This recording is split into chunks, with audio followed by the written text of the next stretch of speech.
جس طرح ہمارا ٹیررزم کا ایک ایشو تھا اوورال پورے پاکستان کا، وہ ایک قومی مسئلہ تھا، سب نے متفقہ طور پہ آپ ہی کے دور حکومت میں بیٹھ کے ایک لائے عمل بنایا، ایک نیشنل پالیسی بنی اور اس کے اوپر امپلیمنٹ کر کے ہم نے دہشت گردی کے مسئلے سے کو ختم کیا۔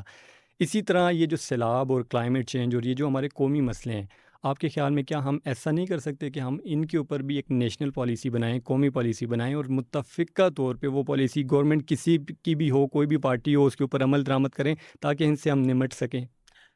جہاں تک بات ہے، آپ نے مجھ سے میری رائے مانگی تو میں اپنی جو رائے بھی بتاؤں، اور حکومت کا میری جو جماعت ہے ان کی بھی اگر بات بتاؤں، ہم نے ہمیشہ بات کرنے کی بات کہا ہے کہ آئیے اکٹھے بیٹھ کے ایسی پالیسیز بنائیں، آئیے مل کر چلیں، آئیں بیٹھیں بات کریں، کیونکہ یہ بات باہمی مفادات کی ہے، پاکستان کی ہے، یہ ہے تو ہم ہیں، اگر یہ نہیں ہے تو ہم نہیں ہیں۔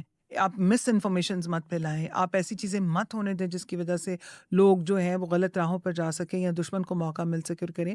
تو یہ مل کے بات کرنے کی تو کئی دفعہ بات کی گئی ہے، اوکے، کئی دفعہ چیزیں آئی بھی ہیں، کئی دفعہ پالیسیز بنی بھی ہیں۔ عمل کس نے کرنا ہے؟ عمل تو ہم سب نہیں کرنا ہے نا۔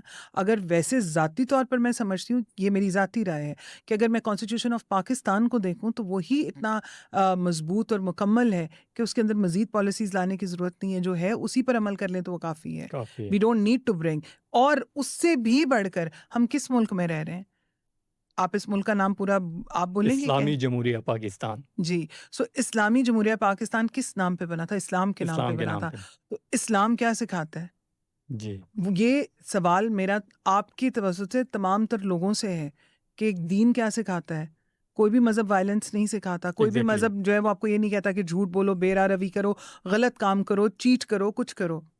تو آئی تھنک یہ ایز این انڈیویژول ہمارا کام بھی ہے، کیونکہ دین اور جو آئین ہے وہ بہت کلیئر ہیں۔ کلیئر ہیں، اس کے تو اوپر میرے عمل۔ خیال میں یہ سمجھتی ہوں کہ جو سزاؤں کا عمل ہے نا وہ زیادہ ضروری ہے، کیونکہ جب تک ہمیں شاید ہمیں عادت ہو گئی ہے کہ ہم سوشل میڈیا کے توسط سے، ہم کسی بھی میڈیا کے فورم سے کسی کے لیے ایک چھوٹی سی ٹویٹ کر دیں گے اور اس کے بعد اس کی زندگی تباہ ہو جائے، برباد ہو جائے، ہمیں سے فرق نہیں پڑے گا، کیونکہ ہم اپنا کام کر چکے ہوں گے۔